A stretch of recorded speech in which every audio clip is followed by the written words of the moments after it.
કેમ છો? Good morning મારા વાલા મિત્રો. આજે તારીખ થઈ ગઈ છે 3/9/2025 અને વાર થયો મિત્રો આજે બુધવારનો દિવસ. બુધવાર week middle of the trading session, જે તમારા વીકલી ટ્રેડિંગ સેશન ચાલતું હોય છે એમાં મિડલ ઓફ ધ ડે આવ્યું છે.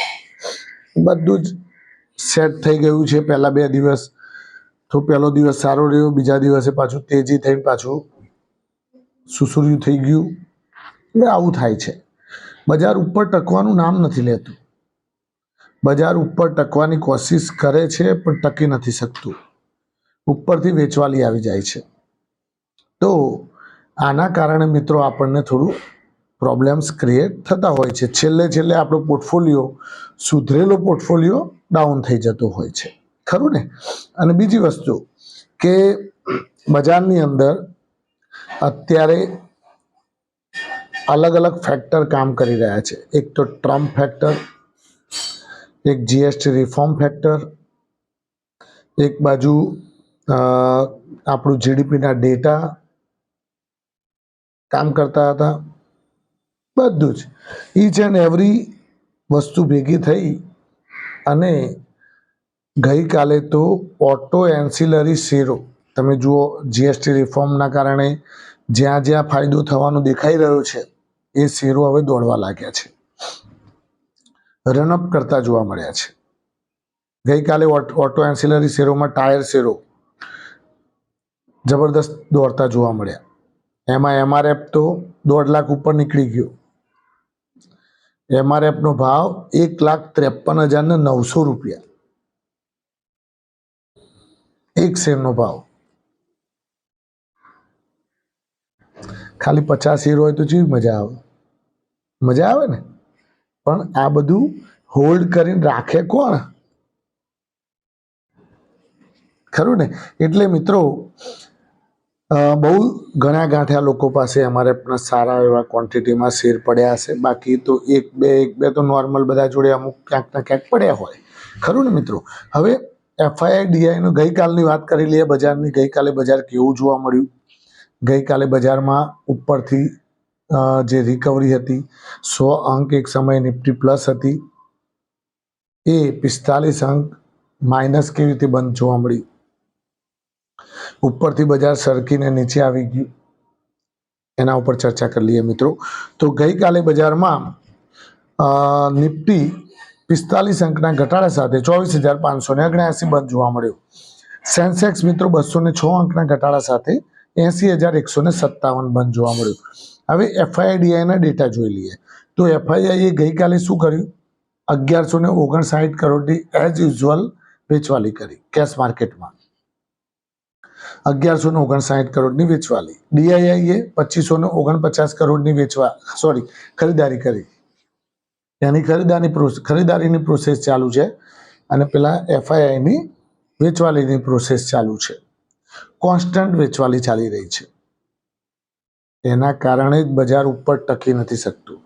જો થોડો એફઆઈઆઈનો સપોર્ટ મળી જાત તો બજાર પાછું દોડવા માટેની રણઅપ આપવા માટે તૈયાર જ બેઠું છે, ખરું ને મિત્રો? બીજું કે વધનારા શેરો અને ઘટનારા શેરો ઉપર નજર નાખી લઈએ. તો વધનારા શેરોમાં રેણુકા સુગર, ગઈકાલે સુગર શેરોમાં પણ જોરદાર તેજી જોવા મળતી હતી. એમાં રેણુકા સુગર 12.7% તેજી, રેમન્ડ લાઇફસ્ટાઇલ 6.5% તેજી, સેલો વર્લ્ડ 6.3% તેજી, એમઆરએફ, જો મેં કહ્યું ને એમઆરએફ 6.3% ગાલે તેજી હતી. લગભગ 9,000 રૂપિયા કાલે વધી ગયો. એક જ દાડામાં 9,000 રૂપિયા પ્લસ. 10 શેર હોય કોઈની પાસે તો 90,000 રૂપિયા એક જ દાડામાં પ્લસ થઈ ગયા, ખરું ને? તમારા પોર્ટફોલિયો એ પ્રમાણે પ્લસ માઇનસ થતો રહે છે. આઈટીઆઈ 6.2%ની તેજી. જેકે ટાયર, જુઓ ફરીથી બીજો ટાયર આવ્યું. જેકે ટાયર 6%ની તેજી. આલોક ઇન્ડસ્ટ્રીઝમાં પણ 6%ની તેજી હતી. હવે ઘટનારા શેરો કયા હતા? તો ગોડફ્રે ફિલિપ્સ સિગારેટ કંપની 4.8%ની મંદી. પહેલાં બહુ ચાલી ગયેલો છે એટલે કાલે થોડો દબાયો. શારદા એનર્જી 4.1%ની મંદી. 5 સ્ટાર 4.1%ની મંદી. SBFC એમાં પણ 3.7% મંદી. GNFC Gujarat Narmada fertiliser company limited 3.3% મંદી. સુંદરમ ફાઇનાન્સ એમાં પણ 3.2% મંદી. હવે વાત કરીએ મિત્રો તો હમણાં જ એક તાજું લિસ્ટિંગ થયેલું હતું JSW cement. JSW સિમેન્ટમાં Q1 result સારું આવેલું છે, તો આજે કદાચ એના શેરમાં હલચલ આવે તો નવાઈ ન પામતા, ખરું ને મિત્રો. પછી બીજું કે ઓટો એન્સિલરી શેરો ઉપર ધ્યાન રાખજો, ઓટો શેરો ઉપર ધ્યાન રાખજો. GST રિફોર્મનું એમાં ફાયદો થતો જોવા મળશે. ફર્ટિલાઇઝર શેરોમાં પણ હવે ફાયદો થતો જોવા મળશે, કારણ કે ફર્ટિલાઇઝર ઉપર પણ એની GST ઘટાડવાની વાત ચાલી રહી છે. એટલે અમુક જે સેક્ટર છે એમાં ધુઆધાર તેજી આવી શકે છે GST રિફોર્મના કારણે. અને હવે ધીમે ધીમે જે સેક્ટરમાં ભ્રણક આવી જશે, એટલે કે જે સેક્ટરમાં ખબર પડવા માંડશે કે આ સેક્ટરમાં હવે ફાયદો થાય એવો આગળ દેખાઈ રહ્યો છે, એ સેક્ટર ધીમે ધીમે ચલાવવા માંડશે આ લોકો. અને જ્યારે રિફોર્મ આપશે ને ત્યારે તો ઓલરેડી ચાલી ગયેલું હશે એ સેક્ટર, તમે લઈ જ નહીં શકો, ખરું ને. આવું બનતું હોય છે અને બને જ છે. એટલે આ બધી વસ્તુ હવે મેન મુદ્દા ઉપર આવી જઈએ કે બજાર સાલું ઉપરના લેવલથી કેમ ટકી શકતું નથી, ઉપરના લેવલ ઉપર કેમ વેચવાલી આવી જાય છે, એના ઉપર આજે થોડી ચર્ચાઓ કરી લઈએ મિત્રો. જુઓ, આપણી પાસે ડોનાલ્ડ ટ્રમ્પનું એક કારણ છે.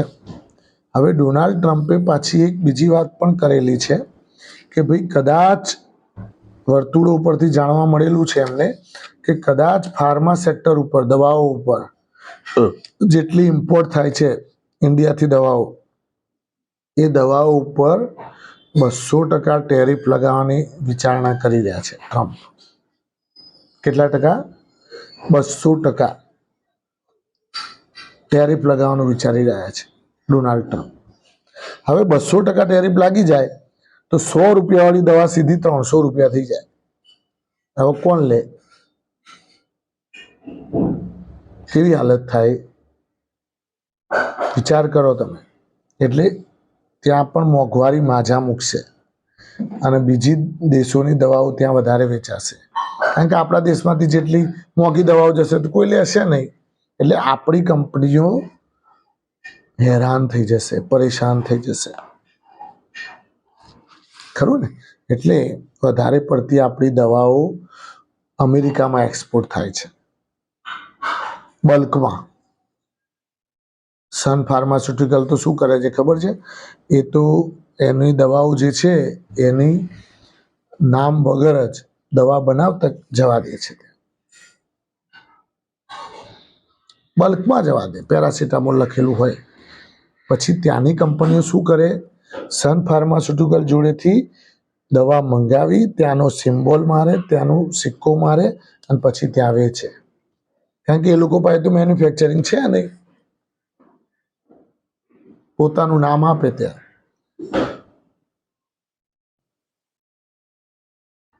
દાખલા તરીકે આ શર્ટ છે,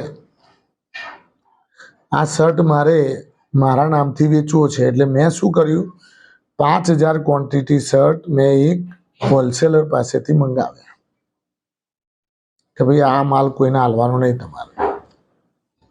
સારું, મારી પાસે 5000 શર્ટ આવ્યા. મેં શું કર્યું, પાછળ જે આપણું સિમ્બોલ હોય છે ત્યાં મારી ફર્મનું નામ આપી દીધું અને મેં બનાવ્યા છે એ રીતે વેચું છું. એવી રીતે થતું હોય છે. હવે એ ત્યાંની કંપનીઓ જે અહીંની કંપનીઓ જોડેથી માલ લેતી હતી, એ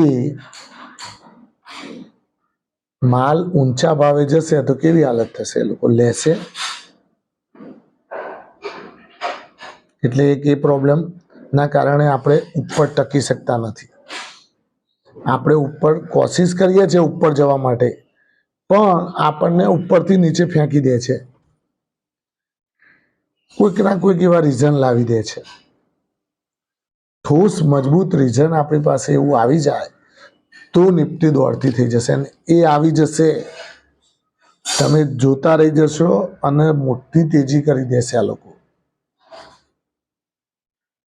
આ શબ્દો યાદ રાખજો. આ લોકોને તેજી કરવી હોય ને તો કોઈને પૂછવા જવું નહીં પડતું. એ એવું કારણ લઈને આવી જાય ને આગલા દાડે રાતે જ લાવું પાછા. અને સવારમાં તમે જુઓ ને એટલે 250-300 ગિફ્ટ નિફ્ટી પ્લસ હોય. એટલે એવું કરો, શું લ્યો તમે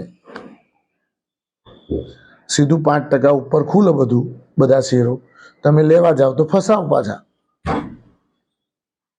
એટલે જ હર હંમેશ હું તમને કહું છું કે જ્યારે આપણને સારી કંપનીના શેરમાં જ્યાં ડીપ મળે ત્યાં આપણે એમાં રોકાણ કરવાનું ભૂલવાનું નહીં. બીજી એક વસ્તુ કે આઈટી સેક્ટર થોડું સારું લાગી રહ્યું છે, નીચે આવી ગયું છે, રિઝનેબલ ભાવમાં મળી રહ્યા છે. થોડા કરીને આઈટી સેક્ટરમાં રોકાણ કરજો. ઇન્ફોસિસ, TCS, વિપ્રો, ટેક મહિન્દ્રા, આ બધા શેરો ખરું ને મિત્રો. આ બધા શેરો આગળ જતા ભવિષ્યમાં આવનારા 5 વર્ષ 10 વર્ષે મોટું વૃક્ષ થઈને ઉભા થઈ જશે. થેન્ક યુ, ખૂબ ખૂબ આભાર. આજનો દિવસ તમારા માટે શુભ રહે, લાભદાયી રહે, ફળદાયી રહે એવી માય પ્રોફિટ પોઈન્ટ ચેનલ વતી આપ સૌને શુભકામનાઓ. Thank you very much. ખૂબ ખૂબ આભાર મિત્રો.